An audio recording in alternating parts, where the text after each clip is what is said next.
My name is John Miller, and I've been a farmer all my life. This story is about Rusty, a horse I rescued one summer morning a few years back. It's not just any story, it's a reminder of how neglect can break an animal down, but also how patience, care, and love can bring them back. That morning, I was out checking the fences on the edge of my property when I noticed something odd in the distant field. At first, I thought it was a shadow or maybe a piece of old equipment, but as I got closer, my heart sank. There was a horse, a chestnut horse with a coat so dusty and dull that it almost blended with the dry grass. He was standing near a patch of scrub brush, barely moving, his ribs sticking out beneath his skin, and his eyes half closed.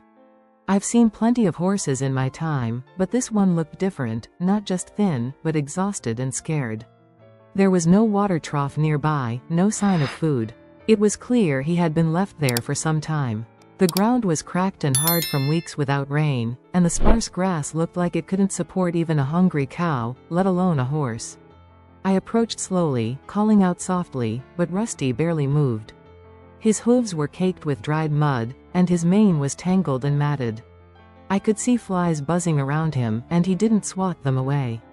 It was heartbreaking to see such a proud animal in that condition. I knew I had to help him, but first, I had to get him to trust me. I backed away and went to get water and some hay from my barn. When I returned, I set down a bucket of fresh water a few feet away and some hay nearby. Rusty sniffed cautiously but didn't drink or eat. I gave him space and kept talking softly, telling him he was safe now. It took nearly an hour, but finally, he lowered his head and took a few sips. Then, slowly, he began nibbling at the hay. That moment was the first sign of hope. But I knew the real challenge was just beginning. Rusty was severely dehydrated and malnourished. His muscles had wasted away, and he was weak enough to collapse if pushed too hard. I called my vet, who came out the next day and confirmed my fears. Rusty was in a bad state, but with time and proper care, he could recover. From that day on, Rusty became part of my farm. I set up a special pen with plenty of fresh water, quality hay, and a soft stall where he could rest. Every day, I checked on him, brushing away the dust and flies, watching his eyes grow brighter and his coat regain its sheen. It was a slow process. The first few days, he barely had the strength to stand for long. But gradually, I saw small improvements, a stronger step here, a wag of his tail there. And through it all, Rusty seemed to understand that he was no longer alone. That's where the story begins, with a horse abandoned and left to suffer, but rescued by a farmer who refused to give up.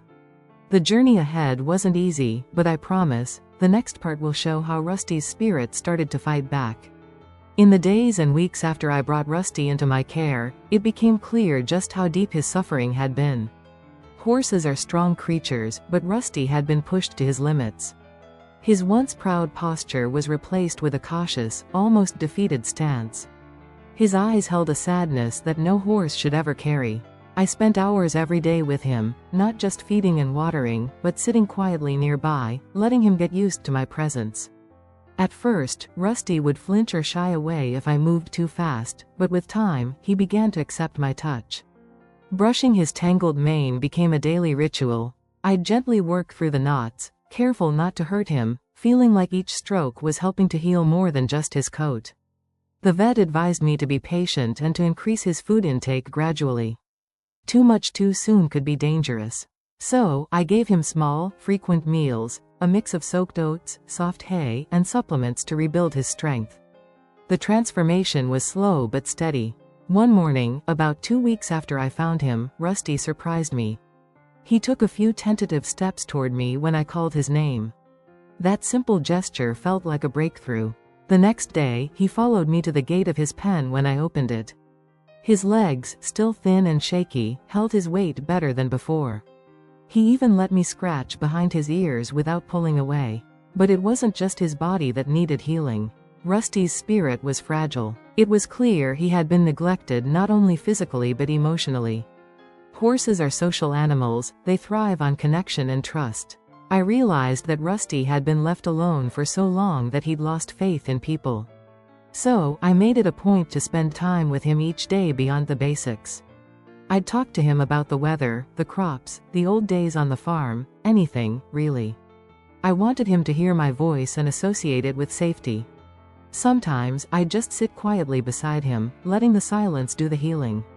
Slowly, Rusty began to respond. His ears would twitch toward my voice, and occasionally, he'd nuzzle my hand. One evening, as the sun set behind the hills, Rusty rested his head on my shoulder. It was a small, simple act, but it said more than words ever could. He trusted me.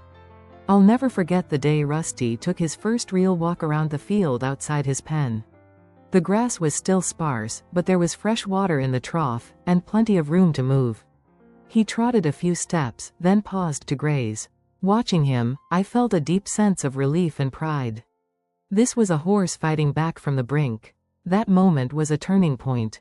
Rusty wasn't just surviving anymore, he was beginning to live. But as much progress as he made, there were still challenges ahead. His body had been through so much, and every day brought new tests, from minor infections to his uneven gait.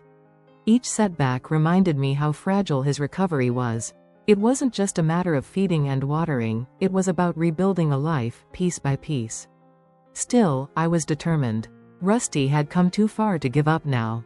I promised myself I'd see this through, no matter how long it took. The months following Rusty's first tentative steps into the field were a testament to patience, care, and the will to survive. As the seasons changed, so did Rusty. His coat grew glossy and smooth, his muscles filled out, and his eyes regained that bright spark I first thought was lost forever. But more than the physical changes, it was the transformation in his spirit that truly amazed me. Every day, I saw a little more of the horse he used to be. Rusty started to play again, chasing flies, flicking his tail, even nickering to the other horses in the neighboring pastures. Those sounds and movements were music to my ears. They meant he was feeling well enough to engage with life around him.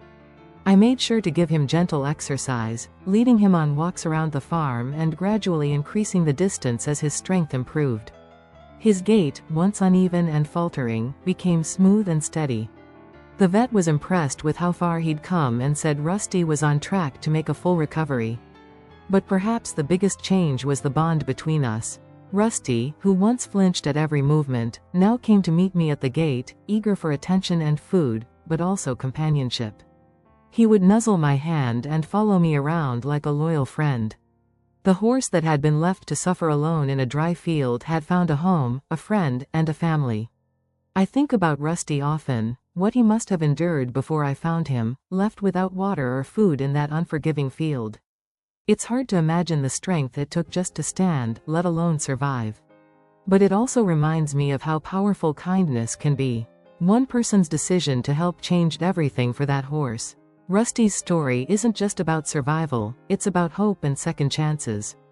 It's about the quiet resilience of an animal that refused to give up, even when everything seemed lost. And it's about the responsibility we all have to care for those who depend on us. Now, years later, Rusty is healthy and strong. He's a fixture on the farm, a symbol of perseverance and recovery. People often ask me how I managed to save him, and my answer is simple: you don't give up. You show up every day, you provide care, and you give time. That's what Rusty needed, and that's what he got. This story is real, and Rusty's journey reminds me every day why I do what I do. If there's one thing I hope you take away from it, it's this: no matter how dark things seem, there's always hope if you're willing to fight for it.